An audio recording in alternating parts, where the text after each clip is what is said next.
Hi అండి, అందరు ఎలా ఉన్నారు? మేమైతే చాలా బాగున్నాము. ఇవాళ నేనైతే తోటకూర గారెలు అయితే చేస్తున్నాను.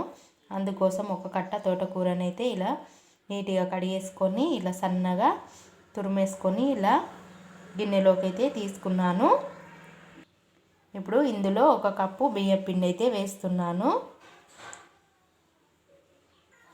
ఇందులో కొద్దిగా పసుపు, ఒక స్పూను కారం ఎక్కువనే వేసుకోవాలి.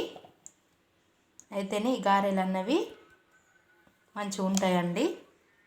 ఇప్పుడు ధనియాల పౌడర్, ఇప్పుడు కొద్దిగా అల్లం వెల్లుల్లి పేస్టు, అలాగే కొద్దిగా జీలకర్ర, ఇప్పుడు పిండికి సరిపడా సాల్టు ఇవన్నీ వేసేసుకొని ఇప్పుడు కొద్దిగా వాటర్ వేసుకుంటూ గారెల పిండిలా కలుపుకోవాలి.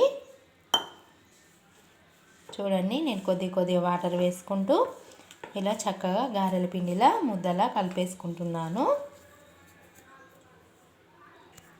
చూడండి, నేనైతే చక్కగా గారె పిండిలా ముద్దలనైతే కలుపుకున్నాను.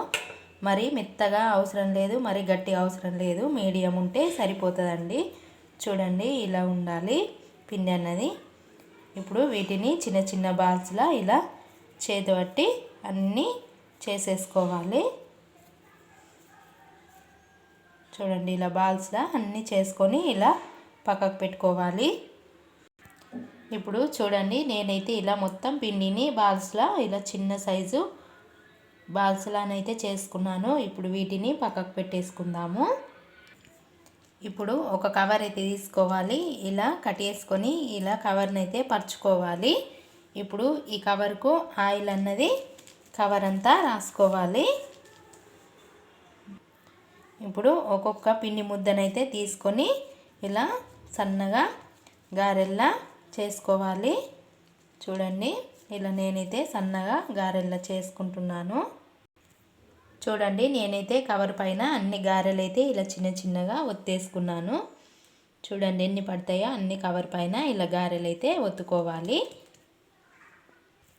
ఇప్పుడు స్టవ్ పైన కడాయి పెట్టుకొని కడాయిలో ఆయిల్ వేసుకొని ఆయిల్ అయితే వేడి అవ్వనివ్వాలి.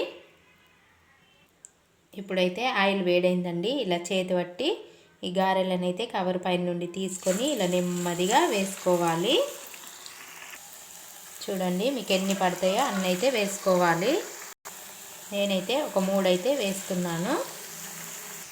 ఇప్పుడు మంటనైతే తగ్గించుకొని ఇలా సన్నని మంట పైన చక్కగా 2 వైపులా రెడ్ కలర్ వచ్చే వరకు కాల్చుకోవాలి గారెలు అయితే.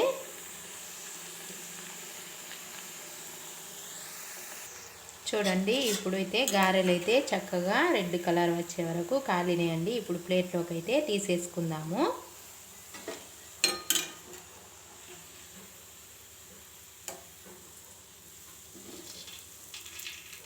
ఇప్పుడు మరిన్ని గారెలు కూడా వేసేసుకుందాము. ఇప్పుడు వీటిని కూడా 2 వైపులా చక్కగా కలరు చేంజ్ అయ్యే వరకు కాల్చుకుందాము. చూడండి ఎంత చక్కగా గారెలు అన్నవి కాలుతున్నాయో. మీ ఇంట్లో ఎక్కువ ఆకుకూరలు తినని వాళ్ళు ఉంటే ఇలా గారెల్లా చేసి పెట్టండి, చాలా ఇష్టంగా కూడా తింటారు.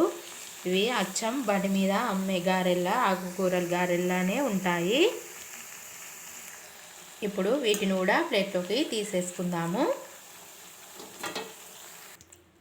చూడండి, తోటకూర గారెలు అయితే రెడీ అయినాయి. ఏం చక్క వచ్చినాయో చూస్తుంటే ఇప్పుడే తినాలని ఉన్నది. కరకరలాడుతూ చక్కగా ఉన్నాయండి గారెలు అయితే. మీకు కూడా ఇలా నచ్చితే ఒకసారి తోటకూర గారెలు అయితే చేసుకోండి. అలాగే మా వీడియో నచ్చితే లైక్ మాత్రం కొట్టండి. అలాగే మా ఛానల్ సబ్స్క్రైబ్ చేసుకోండి. సరే, బాయ్.